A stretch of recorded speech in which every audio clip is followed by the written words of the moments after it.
Hi, everybody. It's been around 5 months since I started upping my daily fat intake in an effort to balance my hormones.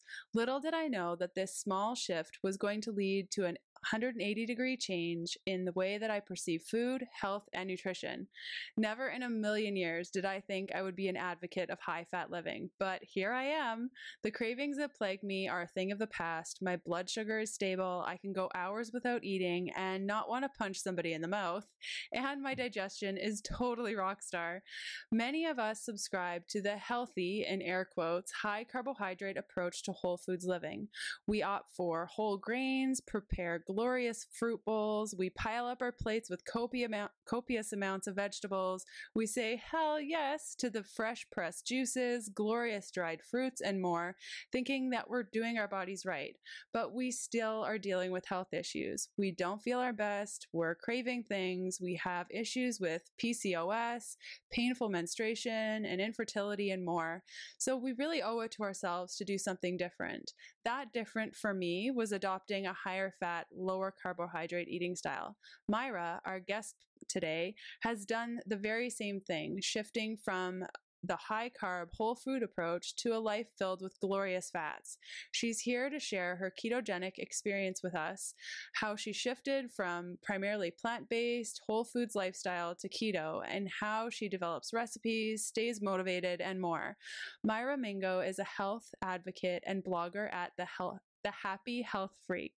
Her work has been featured on Blender Babes, Wellness Media, and Wellness Media Magazine. She's an official Meatless Monday blogger and Fitfluential ambassador. After unhealthy eating habits and weight gain in her 20s, she decided it was time for a change. A few years later and 30 pounds lost, she now lives dairy-free and gluten-free, has dabbled with vegan and raw food approaches too.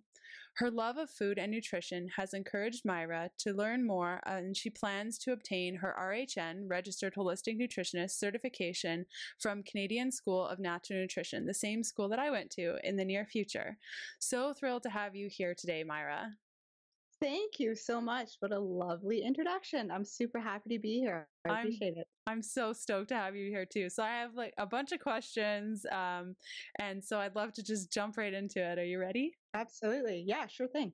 So I touched a little bit on this lightly in your introduction, but what was your eating style prior to trying keto? Yeah, well, I definitely would call myself a part-time, air quoted, vegetarian. I wasn't a full-on vegetarian. I had maybe 2 or 3 times a week, but I definitely was also dairy-free, gluten-free, like you said. I would occasionally have sprouted grains, but that was about it for gluten. I ate about 5 to 6 meals a day, so every few hours I was eating, and my diet consisted of a lot of fruit, a lot of veggies too, and things like beans, quinoa, nuts, oats, all those kinds of good for you carbs. And, of course, I limited my processed foods, but my diet was definitely, I would say, high in carbs and sugar. And I even went back and looked through my food diary to kind of see where I was at before starting keto. And it was just so interesting to know that I was consuming about 175 to 200 grams of carbs a day and about 80 to 100 grams of sugar a day. Like, even though those were, from fruits and good for you carbs, I still was shocked to look back and see that that's really what my numbers were. I use MyFitnessPal as a food tracker, so that's how I know exactly what the amounts were. But yeah, so that's basically how I was eating. And then, like I said, I was eating about 5 to 6 times a day, and it's scary because I've been hearing sugar has become this really bad thing lately, and everyone's like, stop eating sugar. And anytime you watch any of the videos or documentaries, they always show sugar as a sugar cube. And up until a couple of years ago, I totally would have agreed with that. But like you said, you were eating 80 to 100 grams of sugar in a day from fruits and vegetables. It wasn't like you were downing the sugar cubes in your coffee with extra cream. Not at all. And I never ate, white processed sugar really in any forms whatsoever. I don't drink pop or fruit juices or copious amounts of candy or anything like that. So yeah, it's shocking to really go back and be like, wow. I mean, even though, I mean, sugar is sugar. I mean, yeah, there's a difference between, the processed sugar and the sugar from fruit, but I mean, it's still the way It your all body breaks kind of down to reacts. Yeah, glucose. exactly. It all Exactly. gets You turned know into it. glucose. Yeah. Okay, so you're eating 5 to 6 times a day, all whole foods, in quotation marks, healthy carbohydrates. Yeah. So what made you decide to try keto? What was the Well, it thing was that kind of, I had, like you said, I had lost some weight, when I first started the healthy eating and all that kind of stuff. And then all of a sudden, it started kind of creeping up on me again. And I didn't know what was going on. I was thinking, well, I'm eating healthy. I work out quite a bit, like 5 days a week. And I was staying, well within my daily allotted calories, but I wasn't really seeing any changes. So I wasn't quite sure what was going on and, why I was kind of gaining and then I would plateau. And I was also having some stomach issues. I was having like indigestion and bloating and just an overall uncomfortable feeling after eating, even healthy foods. And I had been following you for a while and just seeing your progress on this keto thing was really kind of intriguing me. And I'm like, what is this? And, how do I do this? But I'm not going to lie, I was super hesitant at first because I hadn't been eating a whole lot of animal products. And I was kind of scared to incorporate a lot more of that back in. And I had done a low carb paleo approach before, which didn't work for me. I was grumpy. I was hungry. I totally had brain fog, but I realized like I was doing it all wrong. I mean, I don't know if this is paleo or Atkins or whatever you want to call it, but it was like more of a low carb, high protein approach and maybe, moderate fats, whereas keto is obviously high fat, moderate protein and low carb. So I think there was issue there with it being a high protein as well. Like I was probably consuming, I don't know, 100 to 120 grams I of did that protein a approach day. too. Yeah. Yeah, it was at And it just least didn't work for me. I was hungrier. I all felt the like I was time. yeah, all the time. Exactly. And so once I got the kind of hang of the keto thing and really, sort of got into the swing of it with the right percentages of macros and that, I didn't get any of those side effects. And I remember emailing you and being like, I really want to try this, but I'm afraid of what the low carb will do. Like I'm scared I'm going to be cranky and the brain fog and just not thinking straight. And you were like, nope, just do it. Like, just go for it. I promise. More fat. Yeah. You're like, if you have the right amount of fat, you're going to be fine kind of thing. And so I was like, all right, let's do it. And that was it. Yeah. That's cool. So, okay, how long have you been doing it and what changes have you noticed? So I've been doing it now for about, I'd say 6 or 7 weeks. And, I'll be honest, I wasn't 100% perfect every single day, but for the most part, I'd say about 80 to 90% of the time I've been like full on doing good and sticking with it. And right away, like in the first day, I noticed less bloating and just an overall feeling lighter. I don't know how else to explain it. And like feeling less full and bloated, and my stomach issues kind of started to go away. Like I had better digestion and less cramping and bloating. Within the first week, I was down like 3 to 5 pounds. I can't remember the exact number because right now I've probably lost about 5. I'm kind of sort of sitting steady at that. I felt, of course, firmer, tighter. I had more energy, and I was less hungry throughout the day. And again, I don't know the exact. Like I'd say I'm probably down about 5 pounds, but I lost 4 inches. Like, well, I like to go by inches rather than the numbers on this because I do lift weights a lot, and so it's kind of hard for me to gauge fat loss and that kind of stuff. But I definitely feel tighter and firmer, and I know I've lost inches. I measured myself the day I tried it, and I just did it last night, and so so 4 inches like overall kind of thing, and just overall feeling better. That's awesome. So you mentioned that you work out 5 times a week. How has that impacted your training, or have you noticed anything when you go to the gym at all? And you know what? I was the first kind of real day that I gave a test to it was I had one of your rocket fuel lattes in the morning. Yeah. And a couple hours later was when I went to work out. So I didn't have it and then work out right away. And so it was a couple hours later, I'd say maybe even 3 hours later. And then I did probably an hour workout and thinking, oh my God, I'm going to be starving either midway through, because I'm so used to eating like about fuel up, 40 minutes. fuel up, Yeah. fuel up. Carbs and protein, all that. So I was so used to having a snack before and a snack immediately after. Right. And I would be hungry too. And wanting to fuel up. So, I wasn't hungry at all. In fact, I felt like I had more energy. I feel the best actually on those in the morning, and then going to have a workout on the rocket fuel ones. And so those work out really great. But anyways, and so I had a lot of energy.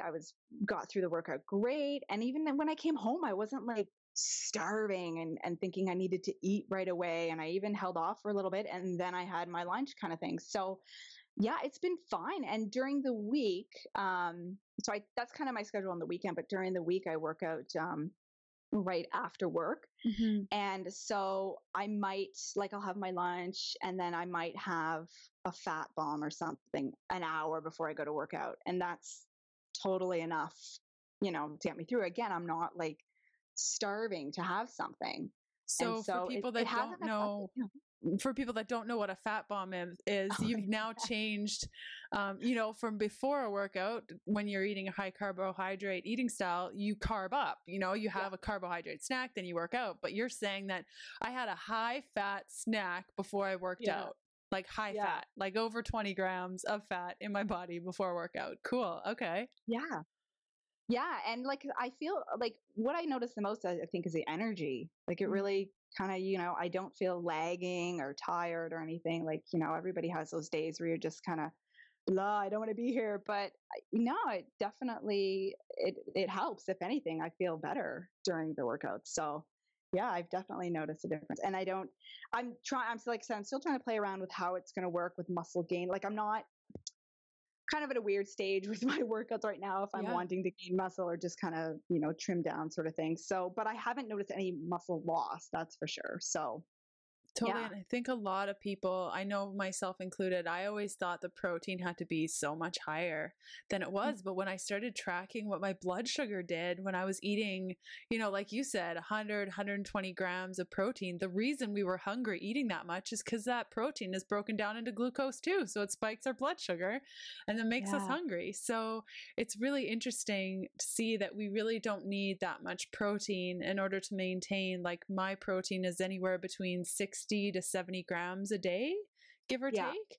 And oh my gosh, I never, I didn't think that was possible for me to eat that little and still maintain all my muscle. And the cool thing about having that at around 60 to 70 grams is that you can play around with plant-based proteins and still be okay. You don't need the 100, because if you need 120 grams of protein, there's no way you can eat vegan. Well, I know. It's crazy. It is crazy. Yeah. And then you're resorting, like I said, to the like protein powders and things like that. You're resorting to those. And it's funny because I remember you saying, I barely even use protein powder anymore. And I used to go through a tub of it like a month. Like every month I'd go through one or more tubs of protein powder. And I'm in the same boat. I haven't barely touched it at all. Yeah, I like, can't it's so tell weird you. that I use Genuine Health fermented vegan proteins sometimes. Like if I need the protein or I'm traveling, it's really handy. Or like collagen in my blended rocket fuel lattes. But other than that, like I hit that 65 grams so easily that it could some days it comes all from plants, all from not beans, but nuts or seeds or, that's really interesting. So a common theme when people go keto or when they're looking at the keto eating style is that we don't know how to consume that much fat. Like we're talking a lot of fat. And in your experience, what are the 3 different recipes or techniques that you use to hit your daily fat intake goals? When planning meals, the first thing I think of is fat and how I can, incorporate as much fat into the meals as possible. And then I go with the protein and then carbs. And I use MyFitnessPal to help me stay within my macros. So what I'll do is I'll input the ingredients of a recipe, then I can check out my summary and see if it fits my percentages. And if not, I can tweak it a little bit more.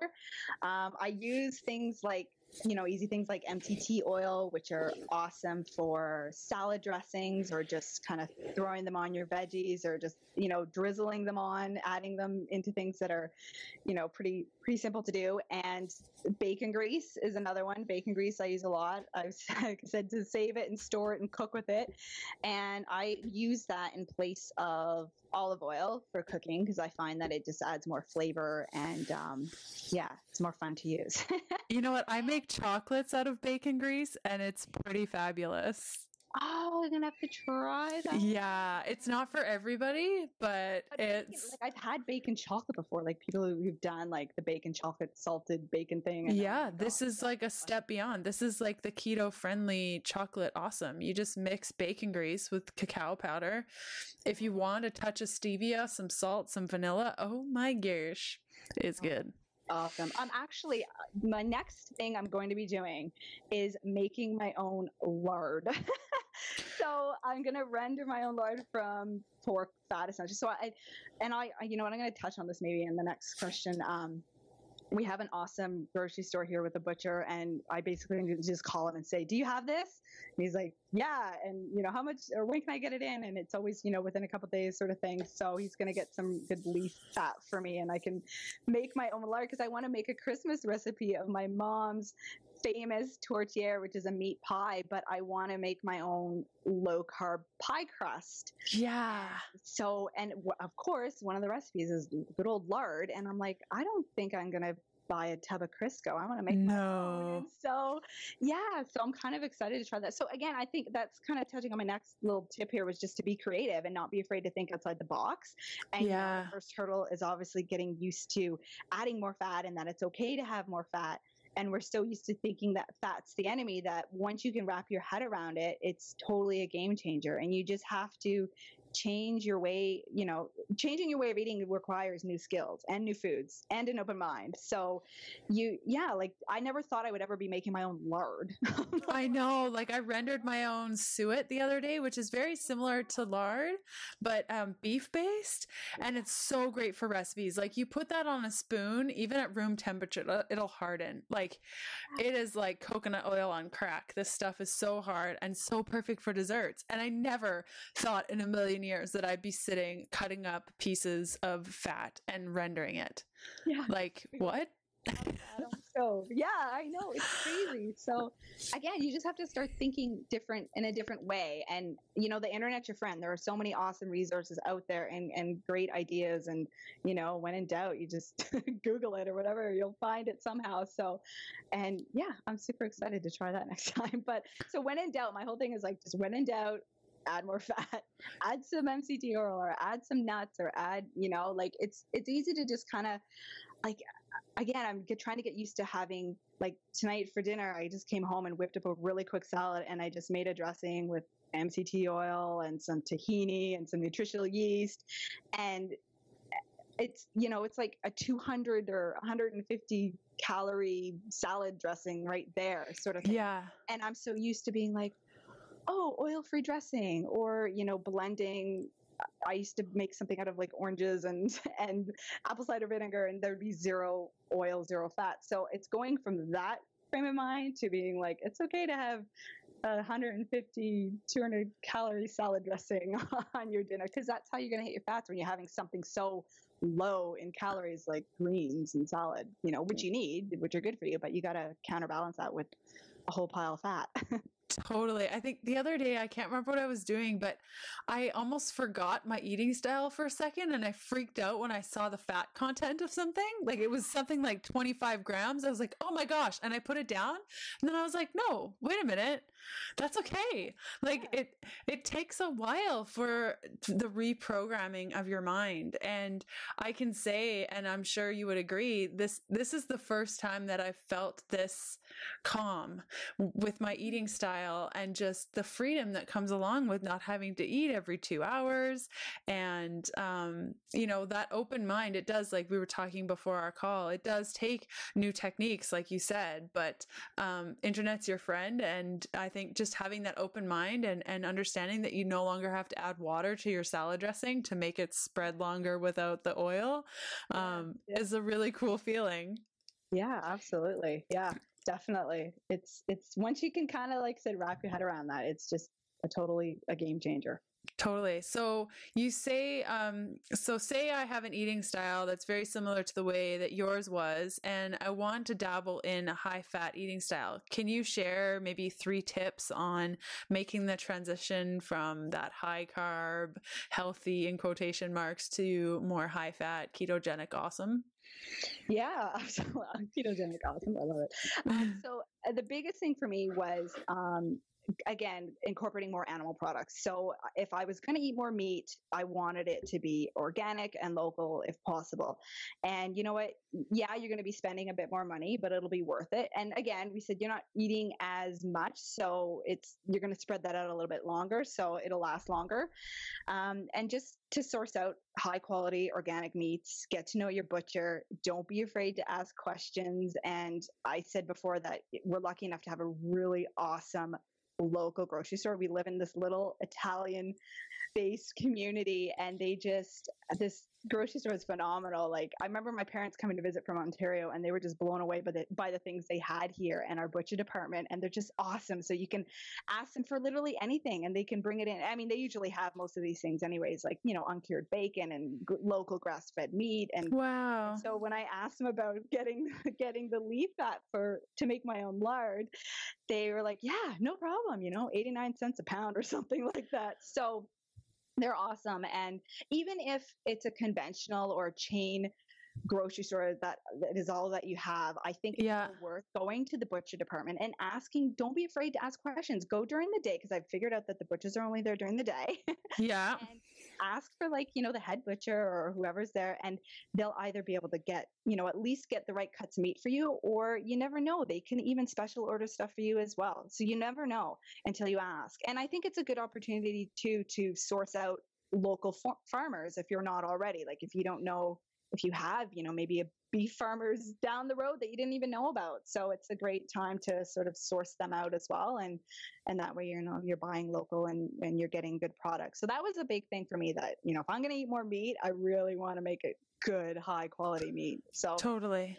And then another big thing is I buy in bulk and on sale. Like, I'll stock up on things like coconut milk and eggs and meat and nuts, like things that can be pricey, but when they're on sale, you can stock up and keep them frozen, or like freeze things like your meat and that, or nuts and coconut milk. Those things will stay good for a while. So stock up on things like that.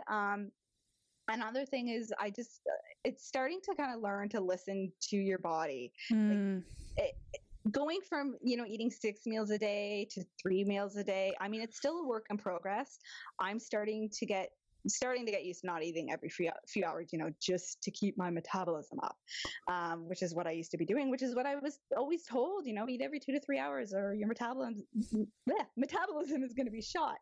So, as long as you're eating the proper amount of calories throughout the day, I mean, I guess it doesn't really matter how you spread them out, and just trying to eat when you're hungry and not eating just because.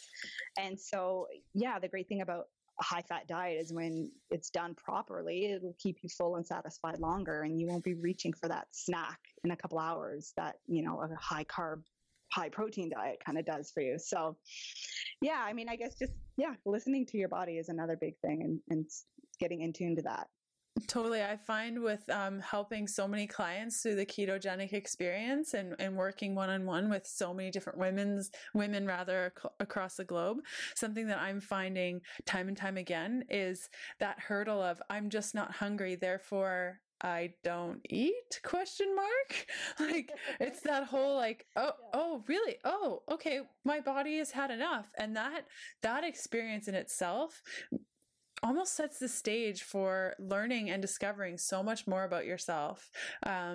in that space. It's quite cool. Like I find that I've learned more about my body in this space than I have with any other eating style. And to comment too, in the next couple of weeks, we're going to be chatting more about like the plant-based ketogenic eating style, because it's so totally possible to do it without meat. But you brought up some awesome points. Like with my butcher, he'll give me chicken skins for free that I can just eat and use, and he'll just give them to me, and they're organic, like amazing chicken skins that he's just going to throw out, and I can make so many things with those. So it's about just thinking outside the box. That's a great point. And you know what? I'm going to bring that up when I go there this week, because I'm going to ask them, because I know they're back there trimming stuff up. Yeah. Give it to me. Yeah. Give me the bones. Give me the skins. Give me everything that you're going to throw out. I will take it. And the bacon ends too. Do you know that they cut the bacon ends off? But that's where all the fat is. So give that to me. I will make it. I will render it, and I will have bacon grease. and that's awesome. And you never know until you ask. Like ask them. And they're also friendly. Like I've never met a not friendly butcher. Exactly. That has been awesome. And so inexpensive, because they just want to get rid of the stuff, because not a lot of people want it. Come 5 years, this will be a bigger thing, and it might be a little bit more challenging. Yeah, start charging us for the chicken skin. Exactly. So I'm sure everyone's dying to know, is this an eating style that you think you'll stick with? Yeah, I mean, definitely. I think that once you get into the swing of it, and that, like I said, it is totally a learning curve. Just getting used to just eating that fat, but again, you'll see results, or I know I've seen results. I start feeling better, and it's just, that makes it so much easier to stick with it long term, and it can quickly become a way of life, like no doubt. I know my husband's excited that there's bacon in the house again. Yeah. And and that's actually even making life easier for us too, because we ate, I don't know if you're like this with your husband too, but we ate pretty much totally different meals when I was plant-based and he would eat meat. So, I mean, we made it work. Like I would do my side dishes and not add meat and just add meat to his kind of thing. But I mean, it's starting to make it a little bit easier, not making 2 meals at dinner. And, it's definitely making life a bit easier. I know he's enjoying it a lot more. So, I definitely see myself doing it long term. Like I haven't had really any side effects or downfalls or pitfalls or whatever. I mean, like I said, I haven't been maybe 100% perfect since day one, but that's life. Yeah. And if you slip up, it's really easy to kind of just get back into it. Like I find, okay, if I might have had something that I probably shouldn't have had, and the next day I'm like, okay, just get back on track. And that's all you do. And you just start again kind of thing. And it's just easy to keep it going. I find that it's a lot, like I said, a lot more freeing, not having to plan all the meals and snacks. Like I'm packing my lunch for work and I'm like, okay, well, that's it. Like one container of lunch, and that's my one big meal in that container, rather than lunch and then 2 snacks and then maybe another snack, maybe a smoothie, a protein shake, a backup just in case that lunch gets ruined. Yes, exactly. So it's definitely a lot easier to plan your day and not taking snacks with you everywhere you go. And and not being hangry. Yeah, the hangry thing, that is just a whole other level of craziness. I think that's almost saved our marriage. Like I would get so crazy, like just get out of my way. I will kill you if you are standing in front of the fridge. So that's I haven't experienced that at all. It's insane. That's the biggest shock, I think, to me is not being hungry all the time. Mm-hmm. I felt like before I could eat all the time. I could have eaten probably like 10 times a day. And that's just a new thing. And it's awesome that those fats, they just keep you full. They're magic. They are magic. Well, thanks so much for sharing your wise words and your strategies. This was so great. I know that you've inspired a bunch of women out there for trying at least to incorporate a little bit of fats and playing around with it. So thank you so much.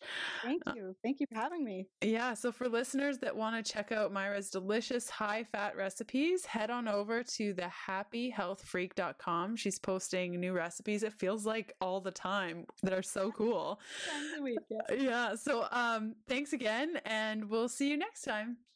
Right. Bye.